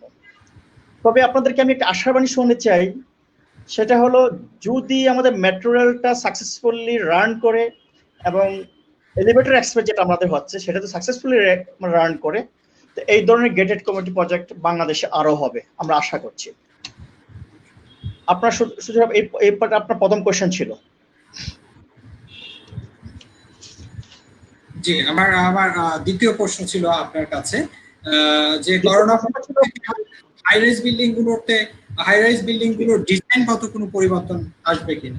জি, ওকে, ভেরি গুড কোশ্চেন। আরেকটা কোশ্চেন যে মানুষকে কমফোর্টেবলি লিভের জন্য মানে কমফোর্টেবলি যদি থাকতে চায়, কমফোর্টেবলি যদি মানে লিভিং এর জন্য ডেফিনেটলি প্ল্যানিং ডিজাইন একটা ইম্পর্টেন্ট থিংস। তবে আপনাকে বেসিক্যালি আমি সবসময় পজিটিভ চিন্তা করি, পজিটিভ থেকেই মানে বেসিক্যালি শুরু করি আমি। আমাদের দেশে কিন্তু ফার রুল যেটা 2008 ইমপ্লিমেন্ট হয়েছে, এটা হওয়ার পরে কিন্তু আমাদের বড় প্রজেক্ট এবং বড় যে বড় কোম্পানি যারা আছে তারা কিন্তু আমাদের দেশের এবং দেশের বাইরেই হোক যে যারা ফেমাস আর্কিটেক্ট আছেন তাদেরকে অ্যাপয়েন্টমেন্ট করে বিল্ডিং এর ডিজাইনগুলো করছে, নকশাগুলো করছে। এর মধ্যে Concord, Subastu, Ranks, Shanta, South Bridge, Bay অন্যতম। আর এখন কাস্টমার যারা আছেন তারা কিন্তু ভালো ডিজাইন না হলে, ভালো নকশা না হলে, ফাংশনগুলো যদি প্ল্যান না হয়, তারা কিন্তু অ্যাপার্টমেন্ট কিনতে চায় না। গতানুগতিক কোনো ডিজাইন নেই কিন্তু অনেকে এখন অ্যাপার্টমেন্ট কিনতে চায় না, তারা আগ্রহ বোধ করেন না। স্পেশালি আপনি যেটা জানতে চাচ্ছেন কোভিড-19 এর জন্য যদি আমি বলি আপনাদেরকে, ডেফিনেটলি ডিজাইনের ক্ষেত্রে কিছু বিশেষ নজর দেওয়া উচিত। সেগুলোর মধ্যে 100 মেনে চলতে হবে, রুলস মেনে চলতে হবে। Entry not less than 14 feet, সম্ভব হলে প্রত্যেকটা প্রজেক্টেই ডাবল হাইট করা উচিত। ওপেন বারান্দা কনসেপ্ট ফলো করতে হবে। লিভিং ফ্লোর যেগুলো আছে সেগুলো নট লেস দেন 10 ফিট। উইন্ডোগুলো বড় করতে হবে, ফুল হাইট উইন্ডো করতে হবে। এবং ডে লাইট যাতে আসতে পারে সেইভাবে ডিজাইন করতে হবে, এবং আমাদের ন্যাচারাল এয়ার যেটা সেটা যেন আপনার আসতে পারে সেটার জন্য ব্যবস্থা করতে হবে।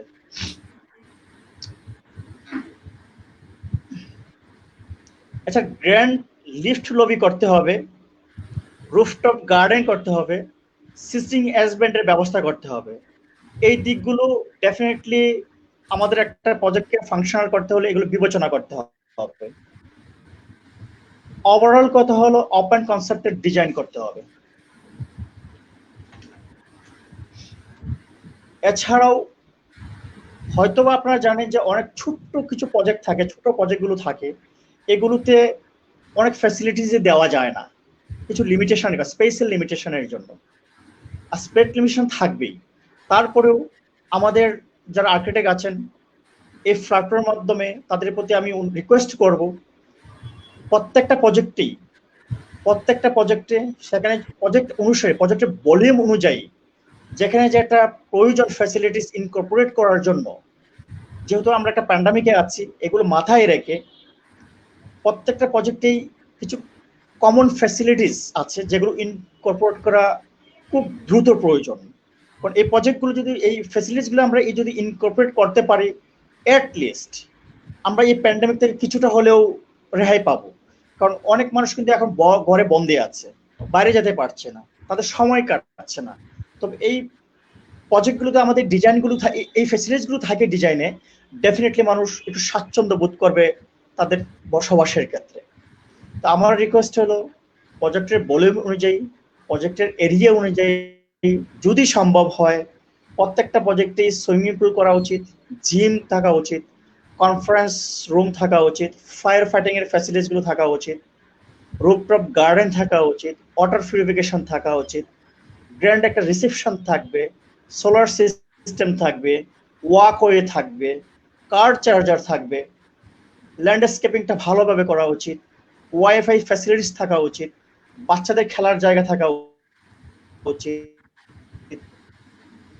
সিসিটিভি ফ্যাসিলিটিস থাকা উচিত, সম্ভব হলে একটা মসজিদের জায়গা রাখা উচিত, গ্যাস সিলিন্ডারটি রাখার জন্য সিনক্রোনাইজ একটা স্পেস আমাদের দরকার, বাড়ানো উচিত,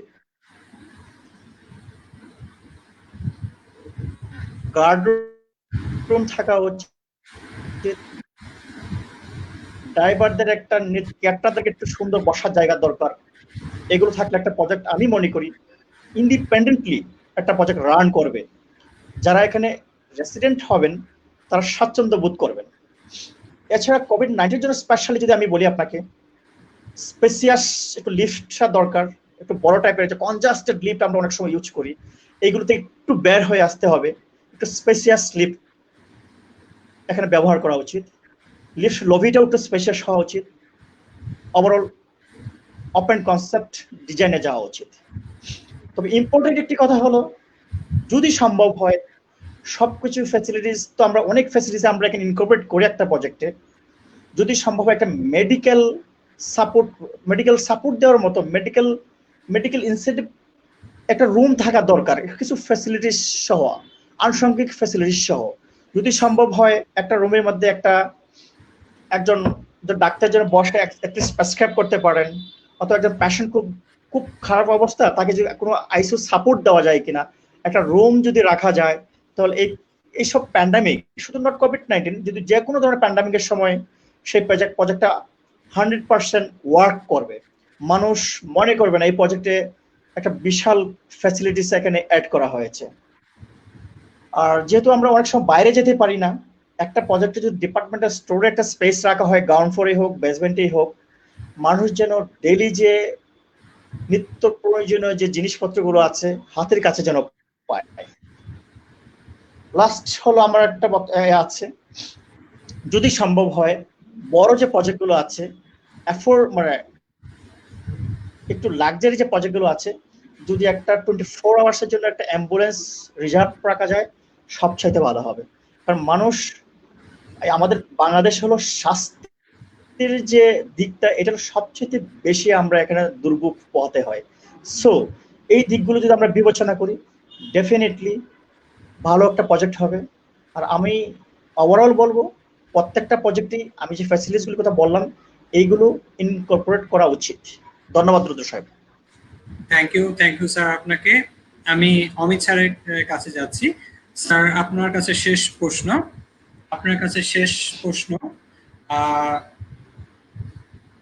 এখন জি, real estate sales and marketing পলিসিতে নতুনত্ব যোগ করা উচিত, আর সেলস অ্যান্ড মার্কেটিং পলিসি কি হওয়া উচিত, মানে এটি আপনার কাছে আমার শেষ প্রশ্ন। প্রথমতই আমি বলবো কিছু কিছু আলোচনা ইতিমধ্যেও করেছি, তবে আমি প্রথমেই বলবো যে আগে যেরকম D2D ছিল, door to door, new normal সিচুয়েশনে আমার মনে হয় না এই D2D আর কার্যকর হবে।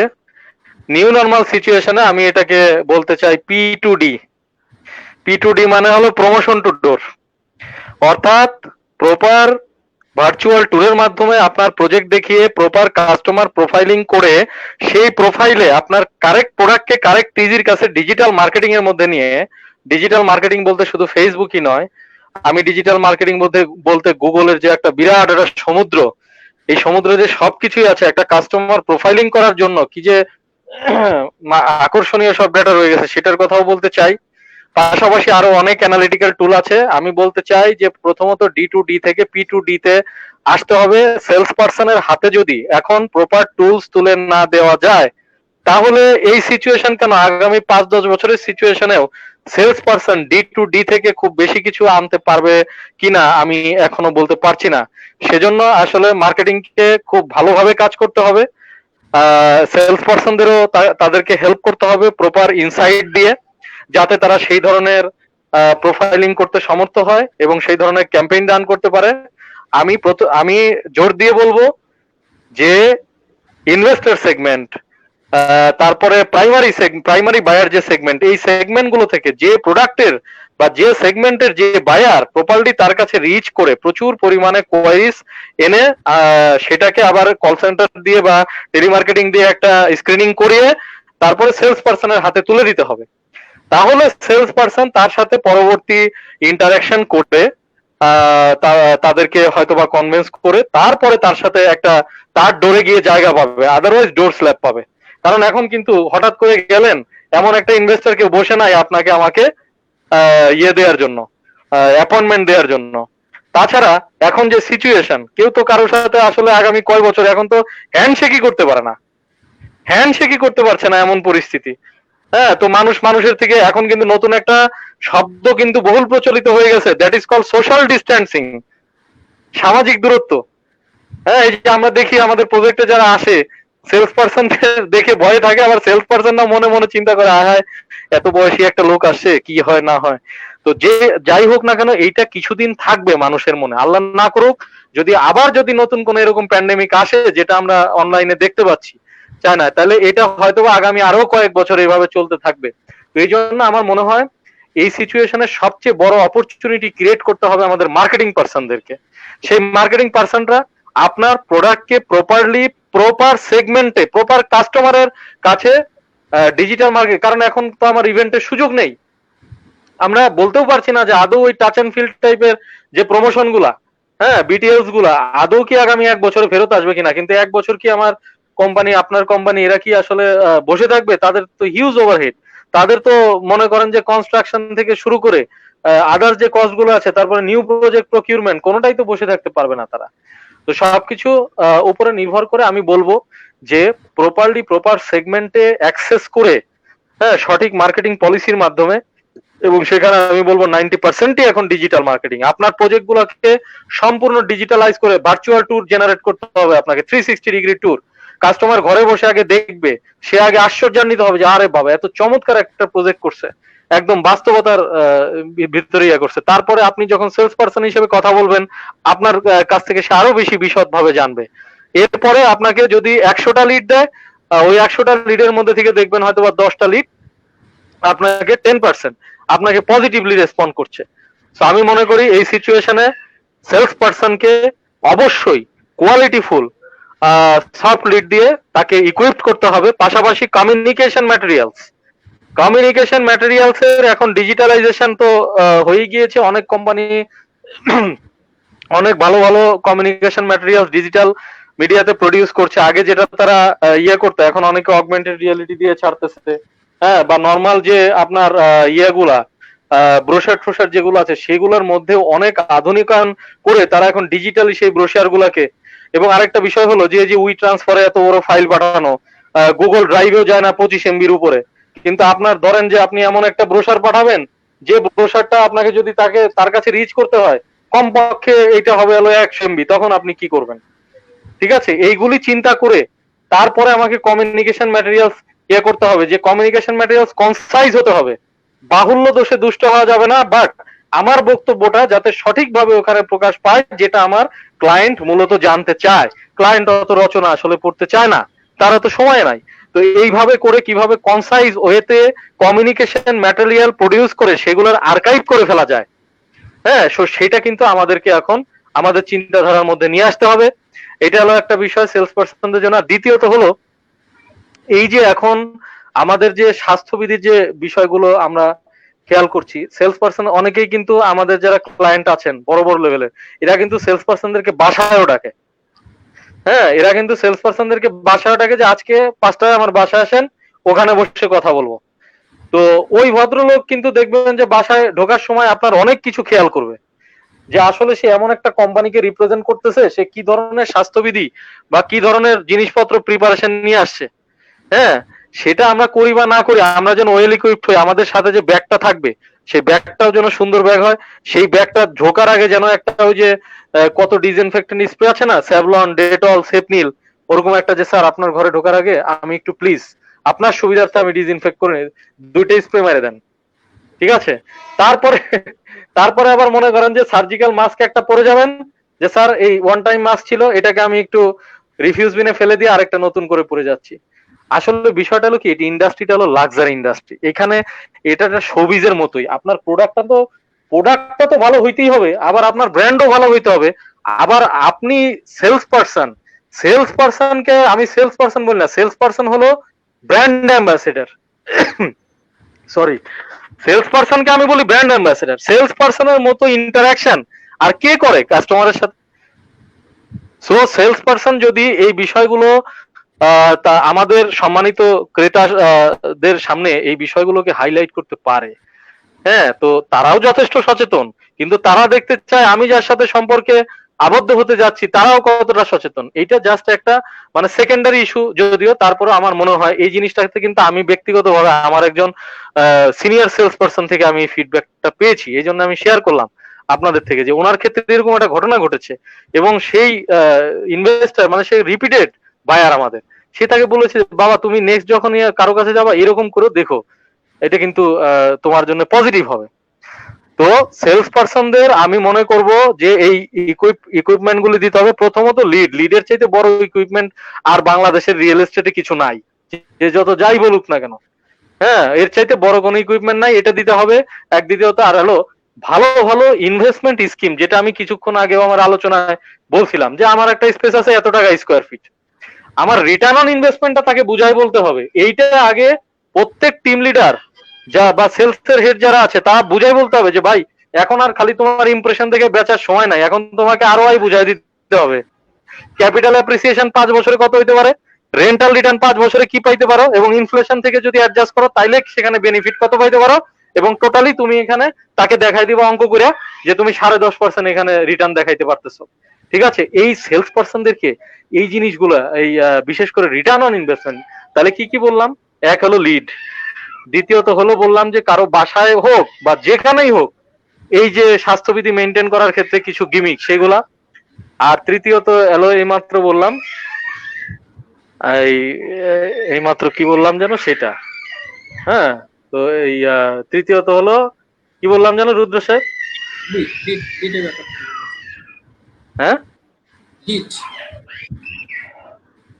হ্যাঁ, তো এই যে যে বিষয়গুলো আছে এই 3টা বিষয়ের সমন্বয়ে আমাদের এখন এই সেলস পারসনদেরকে ইকুইপ করতে, ও আরো রিটার্ন অন ইনভেস্টমেন্টটা বুঝানো, ঠিক আছে, রিটার্ন অন ইনভেস্টমেন্টটা বুঝানো, যে সেলস পারসন গিয়ে যেন খালি ওই যে রিকোয়েস্ট টাইপের না হয়, সে যেন তার কোম্পানিকে রিপ্রেজেন্ট করার পাশাপাশি বুঝাইতে পারে যে আজকে আপনি কনকর্ডের প্রোডাক্ট নেবেন এই কারণেই যে কনকর্ডের নাম শুনলেই আপনার এত টাকা, একটা ইনভেস্টর যদি রিসেল ভ্যালু বোঝানো যায় না, রিসেল ভ্যালু বুঝলে সে অনেক কিছু বুঝে ফেলে। রিসেল ভ্যালু বুঝাইতে হয়। আপনার ধরেন কনকর্ডের যে রিসেল ভ্যালু, XYZ কোম্পানির তো সেই রিসেল ভ্যালু হবে না, ঠিক আছে? এবং সেই রিসেল ভ্যালুর মধ্যে যদি এমন কোন প্রোডাক্ট দেখাইতে পারেন যে ভাই ব্র্যান্ডের এমনিতে এরকম রিসেল ভ্যালু স্যার, তারপরে যদি আবার আপনাকে আমি যে প্রোডাক্টটা দিচ্ছি এই প্রোডাক্টের এই ইনভেস্টমেন্ট করলে আপনি 5 বছরে এই রিটার্নটা পাবেন, 5 বছরে এত টাকা হারে আপনি পাবেন এত টাকা রেন্টাল, 5 বছরে আপনার জমির দাম বাড়বে এত। কমার্শিয়াল প্রপার্টি হলে কিন্তু যত পুরান হয় আরো দাম বাড়ে, কারণ এটা জমে যায়, তখন কিন্তু ওটার অ্যাপ্রিসিয়েশন হয় দ্বিগুণ। এই বিষয়গুলো আমাদেরকে তুলে ধরতে হবে, অর্থাৎ প্রপার ট্রেনিং, লিড ট্রেনিং, আর হলো ওই যে ইকুইপমেন্ট গুলো। এই থ্যাংক ইউ স্যার। প্রিয় দর্শক, আজ আমরা আমাদের দুই রিয়েল এস্টেট এক্সপার্টের কাছ থেকে অনেক গুরুত্বপূর্ণ আলোচনা শুনলাম। আমি আপনাদের কাছে, আমি আমার দুই শালের কাছে আমি আবার যাচ্ছি। লাস্ট কথা আমাদের রিয়েল এস্টেট সার্ভিস হোল্ডারদের উদ্দেশ্যে আপনারা বলবেন যে বাংলাদেশে রিয়েল এস্টেট সার্ভিস হোল্ডার অ্যাসোসিয়েশনটা আমরা কিভাবে সুন্দরভাবে আমরা দাঁড় করাতে পারি এবং আমরা আমাদের কোম্পানির জন্য কাজ করতে পারি এবং আমাদের রিয়েল এস্টেট সেলস পার্সনদের জন্য কাজ করতে পারি। জাস্ট এক কথায় বা খুব অল্পর মধ্যে শেষ করবেন। আমি প্রথমে মামুন স্যারের কাছে যাচ্ছি। স্যার। ধন্যবাদ। ডেফিনেটলি আমি যদি সংক্ষেপে আপনাকে বলতে চাই, এই ধরনের একটা প্ল্যাটফর্ম আমাদের কখনোই ছিল না। যেহেতু আপনারা শুরু করেছেন real estate service holder association নামে, আমি আপনাদের কাছে একটা রিকোয়েস্ট করব, আপনার হাল ছাড়বেন না। এটা যেভাবে হোক এই প্ল্যাটফর্মকে এস্টাবলিশ করতে হবে এট এনি কস্ট। কারণ এই ধরনের একটা প্ল্যাটফর্ম আমাদের জন্য প্রয়োজন আছে। সেটা হলো আমাদের industry, basically industry knowledge sharing এর জন্য, আমরা একে অপরকে চেনার জন্য, আমাদের সবকিছু মিলে আমরা রিয়েল এস্টেট সেক্টর যারা কাজ করি তাদের সুযোগ সুবিধা তাদেরকে জানার জন্য, তাদের জন্য কোনো বিপদে আমরা হাত বাড়াতে পারি, শেয়ার করতে পারি কোনো কিছু, সেই জন্য এদের প্ল্যাটফর্মের দরকার। তা আমি আমার এন্ড থেকে একটা জিনিস বলবো, যেহেতু প্যান্ডামিক চলছে, অনেক কলিগ আমাদের, অনেক সহকর্মী আমাদের একটু আতঙ্কের মধ্যে আছেন। তা আমি সবাইকে রিকোয়েস্ট করব, আপনারা কেউ হাল ছাড়বেন না। দিস ইজ টেম্পোরারি ক্রাইসিস, এটা হয়তো খুব দ্রুত আমরা সেরে ফেলবো ইনশাল্লাহ। আমার রিকোয়েস্ট হলো আপনারা ধৈর্য ধরে ওয়েট করেন, ডেফিনেটলি সুদিন আমাদের আবার আসবে। কারণ অমিত ভাই কিন্তু অনেক কথা এখানে বলেছেন, তা আমার আর কিছু বলতে চাই না। রুদ্র সাহেবকে রিকোয়েস্ট করব, এই প্ল্যাটফর্মটাকে ধরে রাখেন, এটাকে এস্টাবলিশ করুন, আমাদের সহযোগিতা ডেফিনেটলি আপনাদের পিছনে থাকবে। Thank you. Thank you sir. Amit sir, আমাদের রিয়েল এস্টেট সার্ভিস হোল্ডারদের উদ্দেশ্যে আপনার কিছু কথা মানে please. Thank you. Real estate service হোল্ডারসরা দেশের অর্থনীতির জন্য, যে আগেই বলছি 3R, তার মধ্যে রিয়েল এস্টেট আছে, যে ভূমিকায় তারা অবতীর্ণ আছে এবং যে কাজ করে যাচ্ছে, অ্যাকচুয়ালি তাদের আরো অনেক ভালো মূল্যায়ন পাওয়া উচিত আমি মনে করি।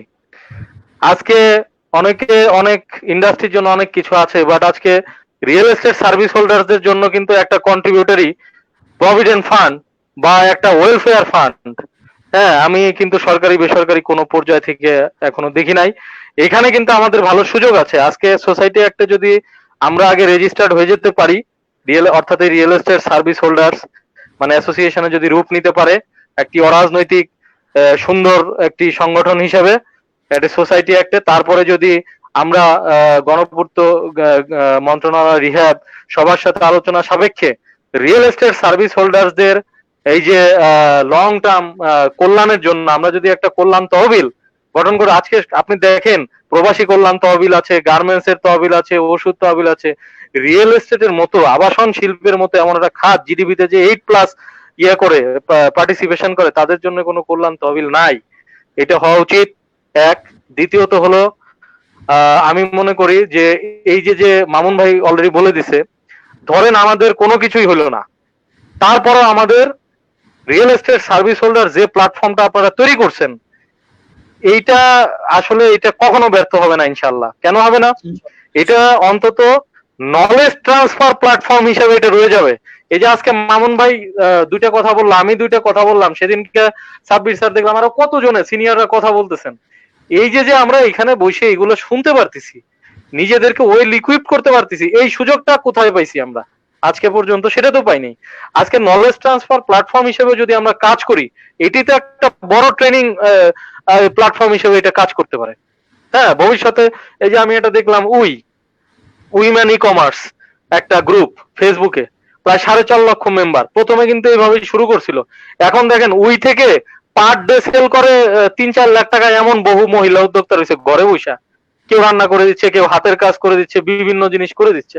হ্যাঁ, আর আমাদের এখানে যদি নলেজ ট্রান্সফার, শুধু তাই না, এখান থেকে অনেক ধরনের ট্রেনিং, হ্যাঁ, তারপরে যে কল্যাণ তহবিলের কথা বললাম, যখন সোসাইটি একটা হবে, এই কোম্পানির মানে এই সোসাইটির আলাদা অ্যাকাউন্ট হবে, বিভিন্ন রকম আমাদের কল্যাণের স্কিম হবে, অনেক কিছুতে এগিয়ে আসা যাবে। আর সবচেয়ে বড় কথা হলো যে আমাদের রিয়েল এস্টেট সার্ভিস হোল্ডারদের এই পরিশ্রম বা দেশের জন্য তাদের অর্থনীতিতে যে অবদান, সেই অবদানের স্বীকৃতি আমাদেরকেই আনতে হবে, কেউ আমাদের এসে দিয়ে যাবে না। যেহেতু দিয়ে যাবে না, সেই জন্য আমাদেরকে কিন্তু এইভাবে সংঘবদ্ধ থেকে খুব সুন্দরভাবে, দৃষ্টান্তমূলক ভাবে, আমাদের যে অন্যরা বিভিন্ন রকম ভাবে জিনিসে জড়া যায়, কেউ পলিটিক্যাল কথা বলেই বলে, আমরা যেন কখনো এটা না যাই। আমরা সুন্দর একটা মতাদর্শের মধ্যে থেকে, যে পিওর একদম real estate industry, real estate সেক্টরের এবং রিয়েল এস্টেট সার্ভিস হোল্ডারদের কল্যাণের জন্য আমরা যেন এগিয়ে যেতে পারি। এবং এর জন্য আমাদের অনেক সিনিয়ররা আছেন, আমরাও আছি, সবাই মিলে মত বিনিময়ের মাধ্যমে কিভাবে আমরা এগিয়ে যেতে পারি, এটা নিয়ে আমরা চিন্তা ভাবনা করব এবং সামনের দিকে এগিয়ে যাবো। আমরা সার্বক্ষণিক এই গ্রুপের এবং এই অ্যাসোসিয়েশনের পাশে আছি, ইনশাল্লাহ আমরা থাকবো। এটাই আমার বক্তব্য। Thank you Amit sir and thank you Mamun sir. আর দর্শক, আপনাদেরকে অনেক ধন্যবাদ অনেক কষ্ট করে আমাদের সাথে থাকার জন্য। সবাই ভালো থাকবেন, সুস্থ থাকবেন। আগামী প্রোগ্রাম আগামী সোমবার রাত 9:30 দেখার জন্য আপনাদেরকে আমন্ত্রণ জানাই। সবাই ভালো থাকবেন, সুস্থ থাকবেন। আসসালামু আলাইকুম। ওয়ালাইকুম আসসালাম, আপনাকে অনেক ধন্যবাদ। এবং প্রিয় দর্শকদের, যারা দেখেছে, দর্শক শ্রোতাদের, তাদের আমার প্রাণ ঢালা শুভেচ্ছা এবং অভিনন্দন। ও আরেকটা জিনিস রুদ্র সাহেব আমি শেয়ার করি, সে হলো যে কারো যদি জানার কিছু থাকে, এখানে অনেক প্রফেশনালস আছে, আমারও কিছু জানার থাকতে পারে। আমি যদি আপনাকে মানে অ্যাডমিনকে মেসেজ দিই, পরে কিন্তু আপনি একটা প্রশ্ন উত্তর পর্ব হতে পারে। একদিন ধরেন 10-20টা প্রশ্ন জমা হয়ে গেলে আপনি একদিন একটা লাইভ করলেন, সবার প্রশ্নের লিখিত উত্তর দিয়ে দিলেন, এটা কিন্তু অনেক উপকৃত হবে। জি জি জি, থ্যাংক ইউ স্যার। তো সবাই ভালো থাকবেন। হ্যাঁ, আসসালামু আলাইকুম। ওয়ালাইকুম আসসালাম। সবাই ভালো থাকবেন। মামুন ভাই।